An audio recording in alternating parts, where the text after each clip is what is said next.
Hello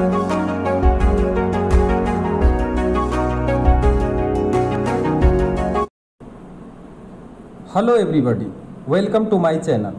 आज मैं class 10 के लिए एनसीईआरटी सिलेबस का मैथमेटिक्स का वीडियो लेकर आया। आज मैं आपको बताऊंगा ट्रिगोनोमेट्री के बारे में, अर्थात इंट्रोडक्शन टू ट्रिगोनोमेट्री चैप्टर 8। तो चैप्टर 8 को समझने के लिए, एक्सरसाइज 8 को समझने के लिए सबसे पहले आपको त्रिकोणमिति के बारे में बेसिक जानकारी होना बहुत ही आवश्यक होता है। तो आप यहाँ पे बेसिक जानकारी समझेंगे, उसके बाद फिर सवाल के ऊपर हम लोग आएंगे। तो सबसे पहले देखिए, हम पढ़ने जा रहे हैं त्रिकोणमिति। इसको हिंदी में त्रिकोणमिति कहते हैं, अंग्रेजी में है ट्रिगोनोमेट्री। ट्रिगोनोमेट्री ट्रिगोनोमेट्री ट्रिगोनोमेट्री शब्द जो होता है वो 3 शब्दों के मिलने से बना होता है। ट्री प्लस गोन प्लस मेट्री, यानी इसको मेट्रॉन बोल सकते हैं। ट्री प्लस गोन प्लस मेट्रॉन, इसका मतलब होता है, ट्री मतलब होता है 3, गोन का यहाँ पर मतलब कोण होता है, और मेट्री का मतलब मापना। इसका मतलब क्या है कि हम लोग त्रिकोणमिति में 3 कोणों के मापने की प्रक्रिया का अध्ययन करते हैं।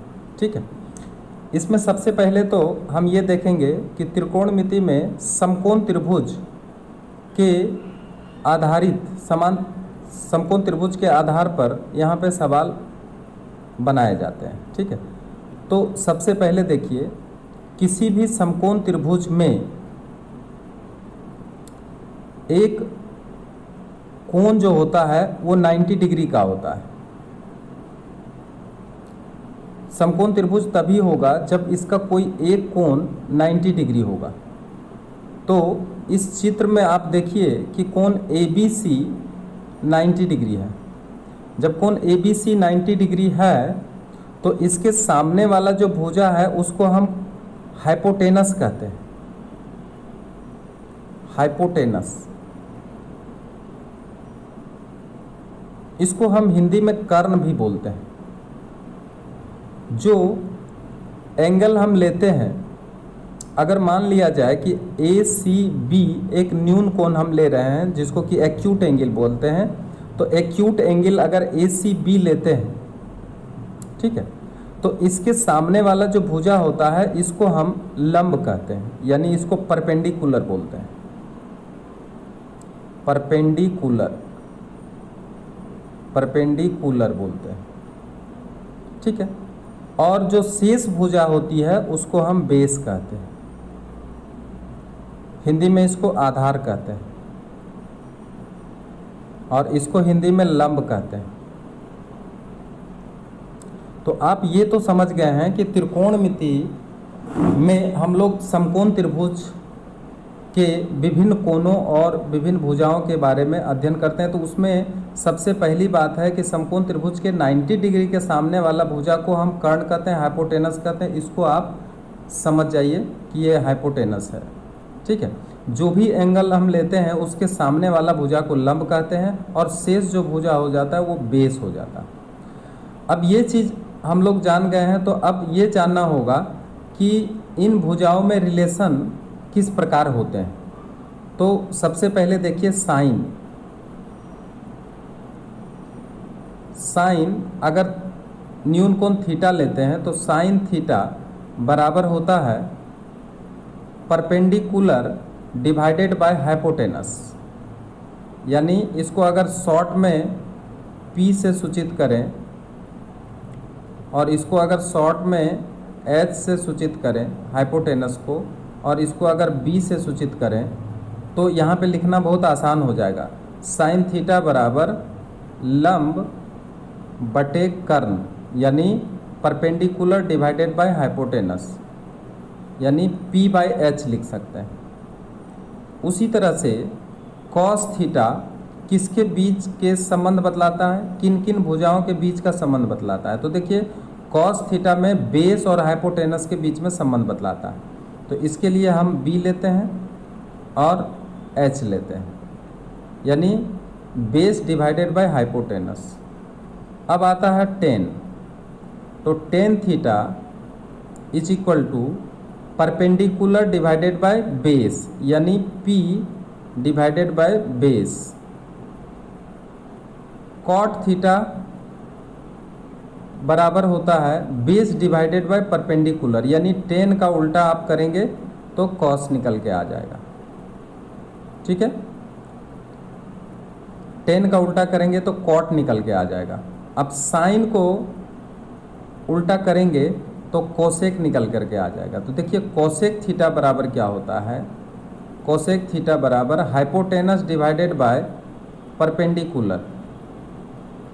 और अगर सेक निकालना चाहते हैं, सेक थीटा, तो इसको कॉस को उलट दीजिए, एच डिवाइडेड बाय पी।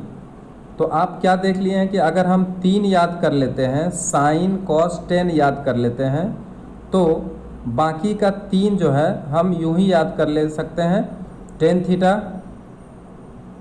के उल्टा अगर करेंगे तो कॉट थीटा हो जाएगा, ठीक है, और साइन थीटा को उलट देंगे तो कोसेक थीटा हो जाएगा, और कॉस थीटा को उलट देंगे तो सेक थीटा हो जाएगा। तो ये बेसिक नॉलेज है, इसको आपको जानना बहुत ज़रूरी है। अब अगर ये समझ गए हैं तो हम लोग आगे के तरफ बढ़ते हैं, और आगे हमें किस तरह के क्वेश्चन मिलेंगे उस क्वेश्चन को हम लोग सॉल्व करेंगे। तो देखिए आगे हम बढ़ते हैं, आगे किस तरह का सवाल आ रहा है वो हम लोग देखेंगे। तो सबसे पहले देखिए एग्जाम्पल 1 आया है, given 10a is equal to 4/3 find the other trigonometric ratio of the angle A. तो यहाँ ध्यान देने वाली बात है कि यहाँ पे देखिए 10a बराबर 4/3 दिया है। तो सबसे पहले आप एक ट्रायंगल बनाइए, और वो राइट एंगल ट्रायंगल आपको बनाना पड़ेगा। मान लिया जाए कि ABC एक राइट एंगल ट्रायंगल है। अब जब 10a बराबर दिया 4/3, तो हम लोग समझ गए हैं कि 10a जो है होता है वो किसका रेशियो है, परपेंडिकुलर और बेस का रेशियो है। तो हमको ये पता चल गया है कि ये जो होता है, ये जो परपेंडिकुलर है, इसको अगर हम कोण यहाँ पे 10a दिया है तो थोड़ा सा हमको चेंज करना पड़ेगा। यहाँ पर क्या होगा, यहाँ पे हम C दे देते हैं और यहाँ पे A दे देते हैं, ताकि हमको सीधा समझ में आ जाए, A एंगल समझ में आ जाए। चूँकि यहाँ पे थीटा कोण नहीं दिया है, न्यून कोण A दिया है, तो इसलिए 10a बराबर परपेंडिकुलर डिवाइडेड बाय बेस। तो इसलिए आप यहाँ पे देखेंगे कि परपेंडिकुलर आपका BC हो गया, इसको अगर हम P माने तो P इजकल टू यहाँ पे कितना आ गया 4। अगर हम इस रेशियो को इस तरह से 4K मानते हैं तो बेस कितना हो जाएगा, बेस बराबर हो जाएगा 3K। ठीक है, अब ये चीज़ समकोण त्रिभुज में आप देख लिए हैं, ये 90 डिग्री है, इसका सामने वाला भुजा क्या हो जाएगा, परपेंडिकुलर हो जाएगा, यानी हाइपोटेनस हो जाएगा, यानी H। तो H हमें निकाल लेना पड़ेगा। जब H निकाल लेंगे तो क्या होगा कि हम बाकी त्रिकोणमिति का जो रेशियो है, वो बाकी त्रिकोणमिति का जो रेशियो है वो सारा हम निकाल सकते हैं। यानी हम 10 के अलावा साइन, कॉट, सेक, कॉस, ठीक है, ये सारा मान हम निकाल सकते हैं। तो चित्र के हिसाब से देखिए कि गिवन हमें क्या मिला हुआ है, 10a is equal to 4/3। Late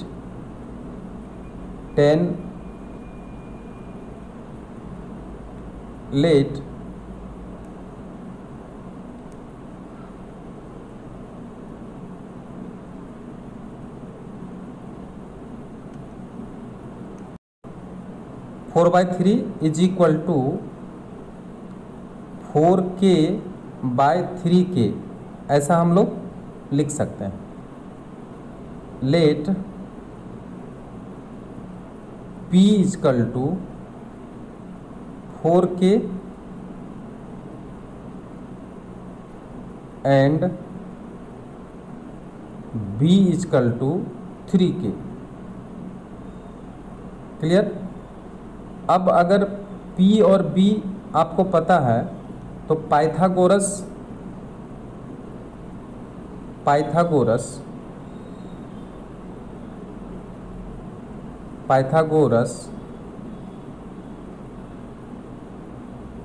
theorem का यूज करने से हमें क्या मिलेगा, h बराबर यहाँ पे क्या है, वाट है, यानी हाइपोटेनस हमें पता नहीं है। तो पाइथागोरस का अगर थ्योरम यूज करेंगे तो h equal to P square plus B square under root. ये पाइथागोरस थ्योरम में बताया जाता है कि जो कर्ण होते हैं वो लंब स्क्वायर और आधार स्क्वायर का अंडर रूट के बराबर होते हैं। कहने का मतलब परपेंडिकुलर का होल स्क्वायर प्लस बेस का होल स्क्वायर का अंडर रूट होता है। तो अब यहाँ पे p के जगह पे हम 4k बैठा लेते हैं, 4k का होल स्क्वायर करेंगे, b के जगह पे 3k बैठाते हैं, 3k का होल स्क्वायर करेंगे और अंडर रूट कर देंगे। क्लियर। अब होगा 16k square plus 9k square, इसको अंडर रूट कर लेंगे। अब जो मान आएगा इसका वो क्या आएगा, 25k स्क्वायर आएगा इसका मान। अब इसका जब हम रूट से बाहर निकालते हैं तो h का मान आता है 5k, इसलिए hypotenuse is equal to 5k।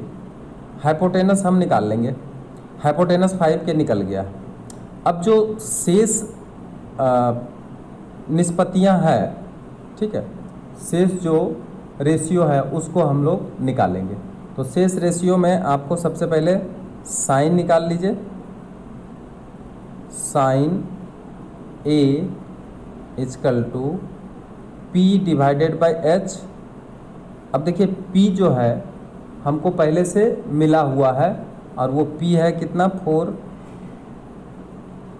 ठीक है, 4।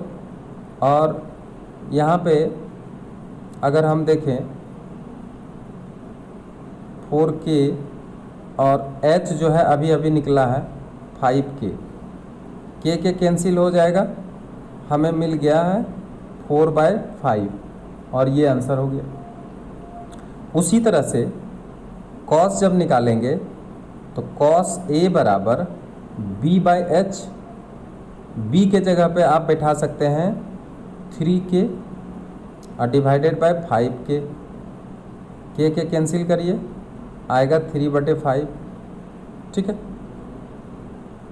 अब यहाँ देखिए 10 तो हम लोग निकाल चुके हैं, 10 तो दिया हुआ ही है इसलिए 10 निकालने की ज़रूरत नहीं है। cot a निकालते हैं, cot a बराबर b/p, तो b के लिए 3k है और p के लिए 4k है, दिया हुआ है, इसको काट लेंगे आएगा 3/4। cot के बाद आता है sec a, अभी अभी बताया गया है कि cos का उल्टा होता है, तो h/b कर लेंगे आप। h के जगह पे आप 5k बैठाइए और b के जगह पे 3k बैठाइए, k के कैंसिल करिए आएगा 5/3। अब एक शेष बचा है कोसेक, तो कोसेक a बराबर h/p, h के जगह पे 5k और p के जगह पे 4k, k के कैंसिल 5/4। तो ये सारा जो मान निकला है यही आपका क्या है, आंसर है। ये सारे रेशियो हम यहाँ पे निकाल लिए। क्लियर। अब चलते हैं एग्जाम्पल नंबर।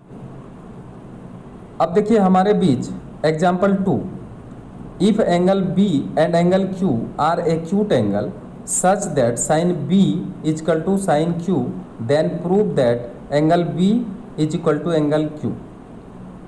सबसे पहले हम एक ट्रायंगल ड्रॉ किए हैं, ये राइट एंगल ट्रायंगल है। तो पहला है ABC और दूसरा है PQR। यहाँ पे कह रहा है कि एंगल बी और एंगल क्यू ये दोनों एक्यूट एंगल हैं, तो एक बी लिए हैं एक क्यू लिए हैं, दोनों एक्यूट एंगल हैं। अच्छा, sine B and sine Q is equal to, मतलब ये दोनों आपस में बराबर है, साइन बी और साइन क्यू। तब हमें प्रूव करना है कि एंगल बी और एंगल क्यू ये दोनों आपस में क्या है, बराबर है। तो बी और क्यू बराबर करने के लिए हमें क्या करना पड़ेगा कि ये दोनों त्रिभुज को सिमिलर करना पड़ेगा। अगर सिमिलर हो जाएगा तो हम इसे प्रूव कर पाते हैं। तो सिमिलरिटी करने के लिए हमें क्या क्या यहाँ पे यूज करना पड़ेगा, सो देखिए। सबसे पहले तो जो दिया हुआ है वो हम लिखेंगे। यहाँ पे दिया है sine B is equal to sine Q, तो सबसे पहले यहाँ पे देखते हैं कि साइन बी बराबर कितना आता है। यहाँ पे पहले हम निकालेंगे sine B is equal to A C divided by A B, क्योंकि यहाँ पे ए सी जो है ये परपेंडिकुलर है और ए बी क्या है, हाइपोटेनस है। ये परपेंडिकुलर है, ये हाइपोटेनस और ये बेस है। ये परपेंडिकुलर है इसके लिए और ये हाइपोटेनस है, ये बेस है। तो इस हिसाब से आप देखिए कि साइन बी बराबर परपेंडिकुलर डिवाइडेड बाय हाइपोटेनस होता है। तो A C divided by A B हम यहाँ पे लिखेंगे साइन बी बराबर। फिर उसी तरह से अब इस त्रिभुज में देखें तो साइन क्यू बराबर हम क्या लिख सकते हैं, साइन क्यू बराबर परपेंडिकुलर इसका क्या होगा, पी आर होगा इसका परपेंडिकुलर, और इसका हाइपोटेनस होगा पी क्यू। ठीक है। अब अकॉर्डिंग टू क्वेश्चन क्या कहा है कि sine B is equal to sine Q, ये अकॉर्डिंग टू क्वेश्चन है। इसलिए यहाँ पे अगर हम इसको A C divided by A B करें तो ये इक्वल हो जाएगा P R divided by P Q. ठीक है। अब ये देखिए ये समान एक ही एंगल के अंदर ये दोनों का रिलेशन दिखा रहा, परंतु इसको अगर हम क्रॉस मल्टीप्लाई करें, ध्यान दीजिए इसको, अगर हम क्रॉस मल्टीप्लाई करें बाय क्रॉस मल्टीप्लिकेशन तो A C into P Q is equal to आएगा P R into A B. ठीक है। अब इसमें हमको ये ध्यान देना होगा कि ए सी के साथ हम लेते हैं पी आर को, क्योंकि एक इस त्रिभुज का लेते हैं तो दूसरा दूसरे त्रिभुज का लेते हैं। इसके बीच में जो रेशियो आएगा वो क्या आएगा, सो देखिए ए बी के साथ आएगा यहाँ पी क्यू, इसको उठा करके इधर कर लेंगे। तो यहाँ पर क्या किए हैं, यहाँ पे हम दोनों अलग अलग ट्रेंगल में इसका रेशियो लिए हैं। इसका जो परपेंडिकुलर है इसका परपेंडिकुलर और इसका जो हाइपोटेनस है इसका हाइपोटेनस। ठीक है, ये दोनों लिए हैं। अब यहाँ पे देखिए इसको हम मान लेते हैं A C divided by P R is equal to A B divided by P Q को हम यहाँ पे के मान लेते हैं। तो ये तो रेशियो हमें मिला हुआ है A C divided by P R is equal to A B divided by P Q is equal to k. लेकिन अगर सिमिलरिटी हम करना चाहते हैं तो तीनों साइड का रेशियो हमें क्या करना पड़ेगा, यहाँ पे बराबर करना पड़ेगा। यानी हमें करना क्या पड़ेगा, देखिए हमें करना पड़ेगा A C divided by P R is equal to A B divided by P Q is equal to B C divided by Q R. अगर ये कर पाते हैं, ठीक है, तब ये दोनों क्या होगा, सिमिलर हो जाएगा। तो सिमिलर करने के लिए हमें और क्या करना पड़ेगा, ये गौर से देखिए। अब यहाँ पे देखिए ये इतना बराबर के आ गया, तो यहाँ पे आप इसलिए ए सी बराबर निकाल के रखते हैं। ए सी बराबर हो जाएगा के पी आर, निकल के आ जाएगा। इसको समीकरण 1 कर लीजिए, ज़रूरत पड़ेगा। और इसमें ए बी बराबर निकाल के रखिए, ए बी बराबर के पी क्यू। तो जहाँ पे ज़रूरत पड़ेगा पी क्यू ए बी का, वहाँ पे पी क्यू बैठाएंगे, पी क्यू बैठा देंगे, और जहाँ पे ए सी का ज़रूरत पड़ेगा वहाँ पे पी आर बैठा देंगे। ठीक है, तो अब जो रेशियो हमें चाहिए वो क्या है, so B C divided by Q R. अगर ये लेते हैं रेशियो और ये अगर के बराबर हो जाता है तो हम सिमिलर इसको साबित कर सकते हैं। तो B C divided by Q R, तो बी सी के लिए हम क्या यूज करेंगे, सो देखिए बी सी यहाँ पे देखिए, बी सी जो है इस ट्रायंगल में आप देखिए बी सी क्या है, बी सी आपका बेस है। तो बेस इजकल टू क्या होता है, हाइपोटेनस का whole square divided by perpendicular का होल स्क्वायर। तो इसका हाइपोटेनस जो है वो क्या है, वो ले लेंगे हम लोग। तो हाइपोटेनस इसका है ए बी, अगर हम देखें इसका हाइपोटेनस है ए बी, तो ए बी का होल स्क्वायर कर लेंगे। ठीक है, और माइनस इसका जो हाइपोटेनस ए बी हो गया और इसका जो परपेंडिकुलर है वो ए सी है, तो इसलिए यहाँ पे ए सी का होल स्क्वायर कर लेंगे डिवाइडेड बाय अंडर रूट यहाँ पे क्यू आर। तो क्यू आर जो ट्रेंगल है, जो सेकेंड वाला ट्रेंगल है, इसमें देखिए क्यू आर, तो क्यू आर में hypotenuse divided by hypotenuse minus hypotenuse का होल स्क्वायर माइनस परपेंडिकुलर का होल स्क्वायर, यानी पी क्यू का whole square minus P R का होल स्क्वायर। तो यहाँ पे क्या लेंगे, यहाँ पे लेंगे पी क्यू का होल स्क्वायर, पी क्यू का whole square minus P Q का whole square minus P R का होल स्क्वायर, इस तरह से हम ले सकते हैं। ठीक है, अब यहाँ पे गौर से देखिए आप कि B C divided by Q R is equal to A B के जगह पे देखिए यहाँ पे हम मान लेके रखे हैं, वो मान आप बैठाइए तो आएगा के स्क्वायर पी क्यू का होल स्क्वायर, कर लेंगे इसको, माइनस यहाँ पे आएगा के स्क्वायर और ए सी का होल स्क्वायर, ऐसा कर सकते हैं, under root divided by under root, और यहाँ देखिए पी क्यू का होल स्क्वायर, समझ में आ रहा है, माइनस ए सी का होल स्क्वायर। क्लियर। अब यहाँ गौर से आप देखिए B C divided by Q R is equal to, यहाँ से देखिए पी क्यू स्क्वायर और ए सी स्क्वायर को अगर हटा लिया जाए तो के स्क्वायर यहाँ पे कॉमन आ जाएगा, तो के स्क्वायर कॉमन लेंगे तो ब्रैकेट में आ जाएगा आपका पी क्यू का होल स्क्वायर और माइनस पी आर का होल स्क्वायर हो जाएगा। ठीक है, कॉमन अगर ले लिया जाए तो ये आएगा, और divided by under root P Q का होल स्क्वायर और माइनस ए सी का पी क्यू का होल स्क्वायर, और यहाँ ए सी है ना, यहाँ पे ए सी है, यहाँ भी क्या है ए सी का होल स्क्वायर। अब के को बाहर अगर निकालते हैं हम, तो रूट से अगर के को बाहर निकालते हैं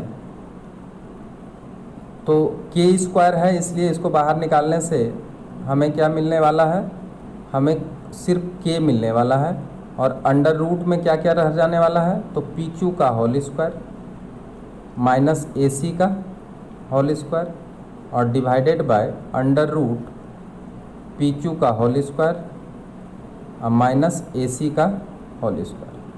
अब ये दोनों को काट सकते हैं आराम से, इसलिए B C divided by Q R is equal to K आ गया।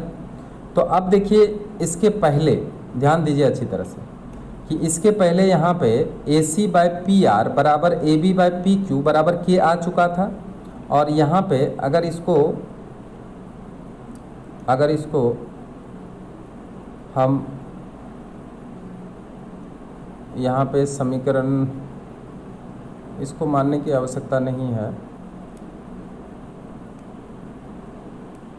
अगर हम इसको यहाँ पे 1 मानते हैं और अभी अभी जो आया है इसको अगर हम 2 मानते हैं, ठीक है, तो 1 और 2 को अगर तुलना करें, समीकरण 1 तथा 2 को तुलना अगर करें, तुलना करने पर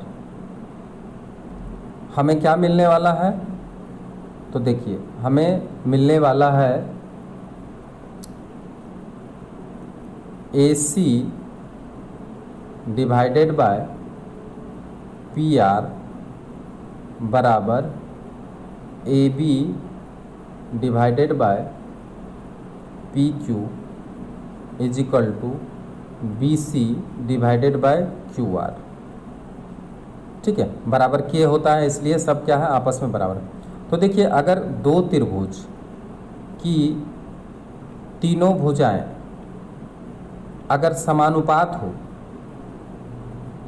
ये दोनों त्रिभुज की तीनों भुजाएं अगर समानुपात हो, तो ये जो होते हैं ये समान कोणिक हो जाते हैं। मतलब इसके जो एंगल होते हैं, ये एंगल बराबर हो जाएगा इस एंगल का, ये एंगल बराबर हो जाएगा इस एंगल का, और ये एंगल ऑलरेडी इस एंगल के बराबर है।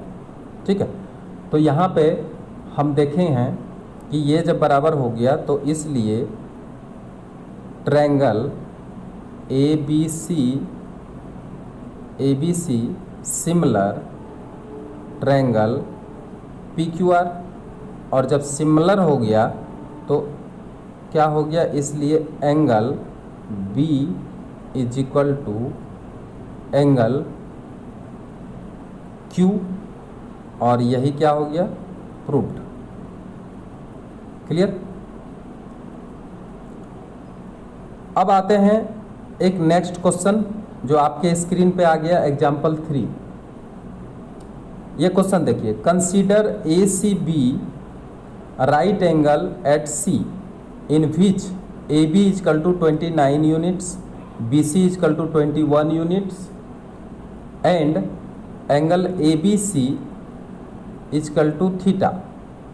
ABC यहाँ पर क्या है, थीटा दिया हुआ। तो डिटरमाइंड द वैल्यू, क्या क्या वैल्यू निकालना है, cos square theta plus sign square theta, cos square theta minus sine square theta. ठीक है, एक ट्रेंगल बनाते हैं जो राइट एंगल ट्रेंगल है। अब इसमें देखिए राइट एंगल ट्रेंगल कहाँ पर है, तो C पर है, तो निश्चित रूप से हम यहाँ C ले लेंगे और यहाँ आप A ले सकते हैं। और चूंकि यहाँ पे बता दिया है कि ये जो एंगल है B वो है एक्यूट एंगल जो कि थीटा है, थीटा ले लिए हैं। AB का मान दे दिया है, कितना है, 29 यूनिट। अच्छा, BC का वैल्यू दे दिया है 21 यूनिट। तो देखिए AC का वैल्यू यहाँ पे नहीं मिला है, यानी यहाँ पे अगर हम देखें तो ये P का काम करेगा परपेंडिकुलर, ये H का काम किया और ये B का काम किया। ठीक है, तो हमें हर हालत यहाँ पे परपेंडिकुलर निकाल लेना पड़ेगा, और जब परपेंडिकुलर निकाल लेंगे तब हम क्या कर सकते हैं, सभी का मान निकाल सकते हैं। तो यहाँ पे देखिए चित्र के हिसाब से इन ट्रायंगल ABC, ठीक है, AC को अगर हम निकालना चाहें तो AC यहाँ पे क्या होता है, यहाँ पे AC P है। ठीक है, तो P बराबर AC P BC B बराबर 21 और AB आपका H है बराबर 29 यूनिट। इसलिए हमको निकालना क्या है, P निकालना है। P बराबर व्हाट, तो P इजकल टू यानी perpendicular is equal to H square minus B square under root. ये अकॉर्डिंग टू पाइथागोरस, ठीक है, according to Pythagoras p is equal to H square minus B square. अब यहाँ से हम उठा लेंगे p बराबर कितना आएगा, तो एच स्क्वायर, एच यहाँ पे कितना है, यहाँ से देख लीजिए 29, तो 29 का होल स्क्वायर कर लेंगे, और माइनस b के जगह पे यहाँ पे 21 का होल स्क्वायर कर लेंगे। p इजकल टू 29 का अगर होल स्क्वायर नहीं करके इसको सूत्र में अगर बैठाएं तो 29 प्लस 21 इंटू 29 माइनस 21, ठीक है, a plus B a minus B का सूत्र में बैठा लेंगे इसको। p इजकल टू इसको जोड़ दीजिए 50 और इंटू यहाँ पे माइनस कर देंगे तो 8 आएगा, ठीक है, इसको माइनस कर देंगे तो 8 आ जाएगा। अब इसको अगर तोड़ लेते हैं आप तो आता है 5 into 5 into 2 into 2 into 2 into 2, इस तरह से हम तोड़ लिए हैं इसको। तोड़ने के बाद अब देखिए p बराबर आ जाता है 5 इंटू 2 इंटू 2 और p बराबर आ जाता है 20, इसलिए p इजकल टू 22 यूनिट यहाँ पे आ जाता है, ठीक है, 22 यूनिट आ जाता है p इजकल टू। अब यहाँ पे जो मान निकालने के लिए कहा गया है वो हम आराम से निकाल सकते हैं। सबसे पहला मान देखिए क्या है, सबसे पहला 1 नंबर में जो मान है वो है sine square theta plus cos square theta. Sine के जगह पे p बाई एच होता है, तो p बाई एच का होल स्क्वायर और प्लस कॉस थीटा का b बाई एच का होल स्क्वायर होगा। अब देखिए सबका मान आप निकाल चुके हैं, p बराबर अभी अभी निकला है 20, तो 20 बाय h का मान है 29, इसका होल स्क्वायर करेंगे, और प्लस b का मान है 21 और 29, इसका भी क्या करेंगे, होल स्क्वायर करेंगे। अब यहाँ पे देखिए 20 का होल स्क्वायर यानी 400 डिवाइडेड बाय 29 का अगर होल स्क्वायर करेंगे तो 841 आएगा, plus 441 divided by 841,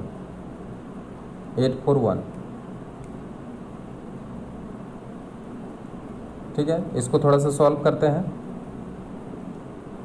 is equal to 841 यहाँ पे आएगा 400 प्लस 441, इसको जोड़ेंगे तो 841 डिवाइडेड बाय 841, काट दिए, आ गया 1। तो इसका मतलब इसलिए sine square theta plus cos square theta is equal to यहाँ पे क्या आ गया, 1 आ गया। अब इसी तरह से हम sign square theta minus cos square theta का भी मान निकाल सकते हैं। तो दूसरा जो दिया है निकालने के लिए cos square theta minus sine square theta दिया, तो अब यहाँ पे चलते हैं,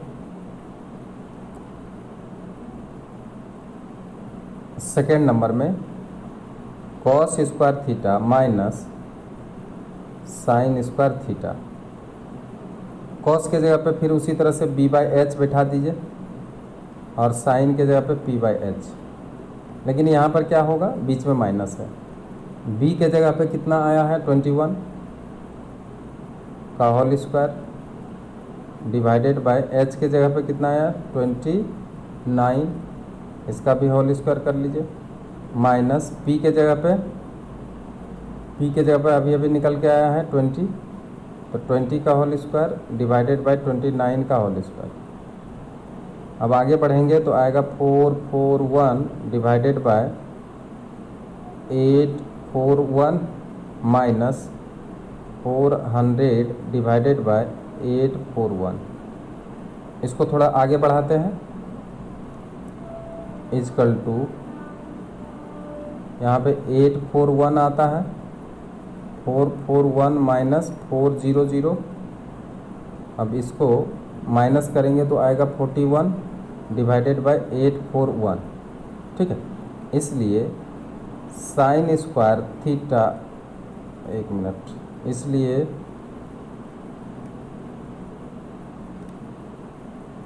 cos square theta minus sine square theta is equal to 41 divided by 841, ये इसका आंसर आ गया। तो एक आंसर आपको यहाँ मिला था, यहाँ पे मिला था एक आंसर, और दूसरा आंसर यहाँ पे मिला था। क्लियर? आगे बढ़ते हैं। देखिए आपके सामने एक स्क्रीन पर सवाल आ गया है, एग्जाम्पल 4। एग्जाम्पल 4 में क्या कहा है वो ध्यान दीजिए। एग्जाम्पल 4 में दिया है कि in a triangle, right angle triangle ABC, right angle at B, ABC है,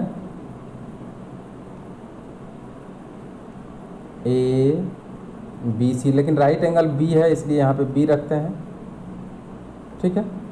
अच्छा, और ये दिया है 10A इजकल टू 1 और 10A इजकल टू 1 दिया है, तो हमें साबित करना है, वेरीफाई करना है कि 2 sin A into cos A is equal to 1, ठीक है। तो देखिए अगर 1 दिया है तो 10A बराबर गिवन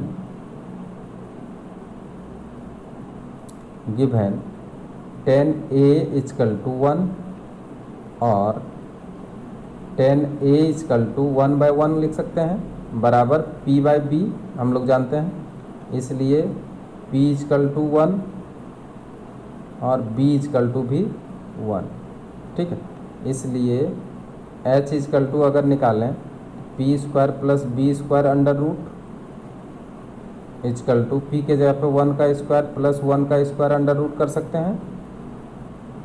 अब देखिए यहाँ पे ये जब कहा है कि ये P इसका 1 है और B भी इसका 1 है, तो H कितना आ रहा है, तो H अभी निकालते हैं हम लोग।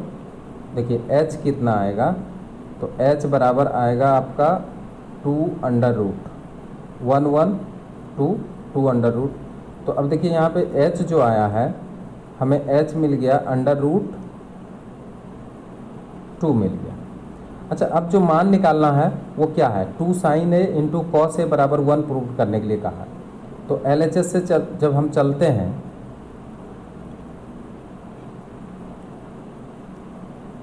इसलिए LHS फ्रॉम LHS क्या दिया हुआ है LHS में, तो हमें दिया हुआ है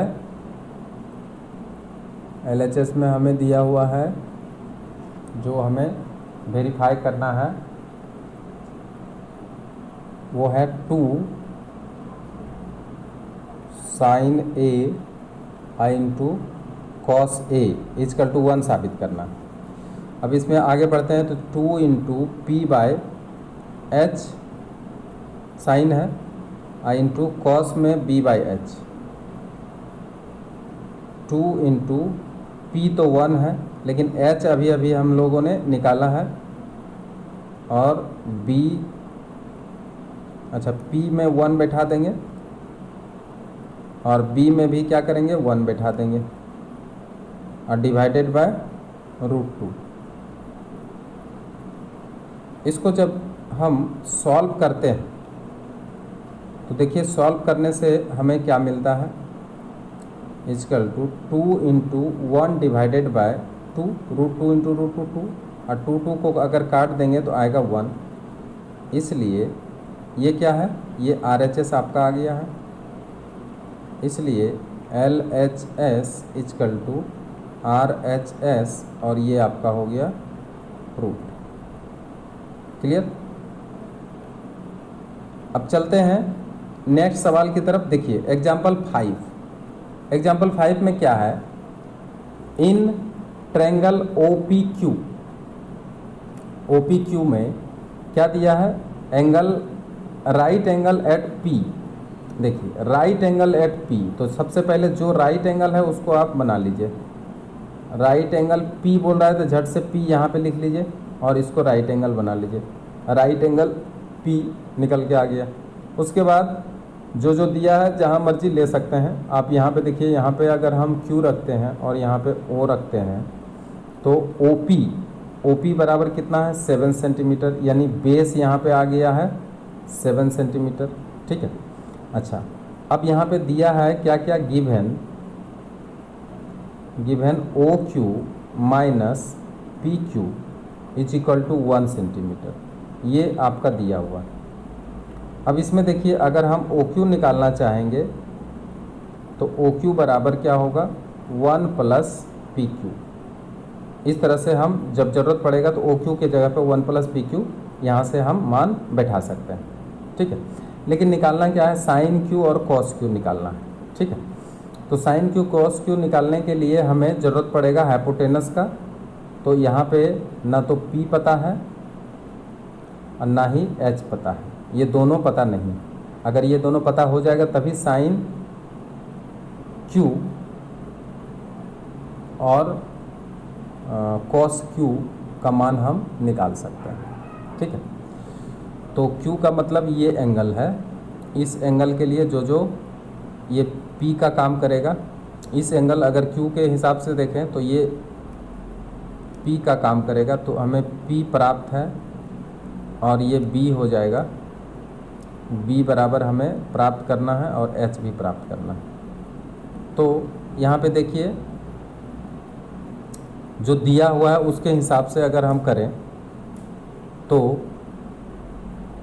चूँकि पाइथागोरस प्रमेय के हिसाब से ओ क्यू का whole square is equal to P Q का होल स्क्वायर और प्लस पी ओ का होल स्क्वायर। और अब देखिए, ओ क्यू के जगह पे यहाँ पे हम क्या रखे हैं 1 प्लस पी क्यू, इसको बैठा देंगे का होल स्क्वायर बराबर पी क्यू जैसे है वैसे रहने दीजिए, पी क्यू का होल स्क्वायर आप प्लस ओ पी के जगह पे देखिए 7 दिया हुआ है तो 7 का होल स्क्वायर कर लेंगे आप। और 1 प्लस 2 पी क्यू प्लस इसको A plus B whole square में तोड़ लीजिए, पी क्यू का whole square is equal to P Q का होल स्क्वायर आप प्लस 49। अब देखिए, ये और ये भी हम काट सकते हैं। कटने के बाद देखिए आपका पी क्यू का मान निकल के आ जा रहा है और 1 plus 2 P Q is equal to 49 और 2 P Q is equal to 49 minus 1 और 2 पी क्यू इजकल टू 48 और P Q is equal to 48 divided by 2, इसको काट लेंगे आएगा कितना 24 आ जाएगा। अब जो 24 आ गया है, पी क्यू बराबर 24 आ गया है। ठीक है। तो पी क्यू बराबर 24 जब आ गया है तो यहाँ पे देखिए एक इक्वेशन हमारे पास है, ये देखिए ओ क्यू बराबर 1 प्लस पी क्यू, तो ओ क्यू बराबर भी निकल जाएगा। तो हम यहाँ पे लिखेंगे, इसलिए ओ क्यू बराबर 1 plus P Q is equal to 1 plus 24 is equal to 25। तो अब देखिए ओ क्यू का भी मान निकल गया है और पी क्यू का भी मान निकल गया है। तो अब आते हैं मूल चित्र पे। ओ क्यू का मान और पी क्यू का मान, तो पी क्यू का मान आया है बी बराबर 24 आया है और एच बराबर आपका आ गया है 25। ठीक है। तो 24 और 25 इसका मान आ गया। तो अब ध्यान रखेंगे कि जो मान निकालने के लिए कहा गया है वो क्या है, वो हमारा है साइन क्यू। तो साइन क्यू बराबर पी बाय एच। तो अब थोड़ा सा फिगर देखिए, फिगर जो दिया है यहाँ पे देखिए, ध्यान से देखिए, फिगर जो दिया है यहाँ पे आपका क्यू है, ठीक है, यहाँ पे आपका ओ है और यहाँ पे पी है। क्लियर। अब इसके सामने वाला ये 7 सेंटीमीटर है और ये आपका पी है, ठीक है, ये बी है 24 और ये h है 25। ठीक है, अब सामने आ गया है। देखिए तो साइन q बराबर क्या होगा, p यानी 7 और h 25। तो यहाँ पे 7/25 एक आंसर आ चुका है। दूसरा देखिए, cos q अगर निकालना हो तो cos q बराबर क्या हो जाएगा, cos q बराबर अगर हम देखें तो b/h। तो b/h यानी b के जगह पे यहाँ पे कितना आ गया है 24 और h के जगह पे कितना आ गया है 25। तो एक आंसर आपका ये मिला। यदि वीडियो अच्छा लगा हो तो आप इसे निश्चित रूप से सब्सक्राइब करिए और अन्य दोस्तों के साथ शेयर भी करिए। Thank you very much.